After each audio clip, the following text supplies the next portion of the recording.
સુરેન્દ્રનગર જિલ્લાના ધ્રાંગધ્રા તાલુકાના મોટી માલવણ ગામેથી વન્યજીવ પ્રેમીઓમાં હાલ ભારે આક્રોશ છે. તો ભારે આક્રોશ જગાડતો એક મહત્વપૂર્ણ સનસનાટીપૂર્ણ વિડીયો સોશિયલ મીડિયામાં વાયરલ થયો છે. આ વાયરલ વિડીયોમાં ધ્રાંગધ્રાના વિશ્વ પ્રસિદ્ધ ગુડખર અભયારણ્યની સરહદી જમીનમાં ગેરકાયદેસર રીતે ઊભા કરાયેલા એક વિવાદિત સોલાર પ્લાન્ટના પરિસરમાં કેટલાક અસામાજિક તત્વો દ્વારા લુપ્તપ્રાય પ્રજાતિના ગુડખરોને ક્રૂરતાપૂર્વક દોડાવવામાં આવ્યા હોવાનું સામે આવ્યું છે.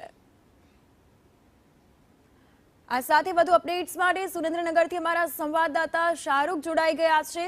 શાહરૂખ, જે પ્રકારે ગુડખર અભયારણ્યમાં પજવણીનો વિડીયો વાયરલ થયો છે, ગંભીર સવાલો ઉઠે છે. શું અપડેટ્સ? જી કૃપા, જરૂર કે જે સુરેન્દ્રનગર જિલ્લાનું ધ્રાંગધ્રાનું ગુડખર અભયારણ્ય આવેલું છે. ગુડખર અભયારણ્યની જગ્યામાં જ જે સોલર પ્લાન્ટ, વિવાદિત સોલર પ્લાન્ટ ઉભો કરવામાં આવ્યો છે. સાથે જ વાત કરવા જઈએ તો ડેપ્યુટી કલેક્ટર દ્વારા જે સોલર પ્લાન્ટ ઉભો કરવામાં આવ્યો છે તેને હટાવવાની પણ નોટિસ પણ જે સોલર પ્લાન્ટ છે તેઓને આપી છે, પરંતુ હજી સુધી જે સોલર પ્લાન્ટના જે સ્ટેચ્યુ છે તે હટાવવામાં આવ્યા નથી. જે બાદ હાલ સોશિયલ મીડિયામાં એક વિડીયો પણ વાયરલ થવા પામ્યો છે, જેમાં ગુડખર અભયારણ્યની પજવણી કરતા હોવાનો એક વિડીયો વાયરલ છે.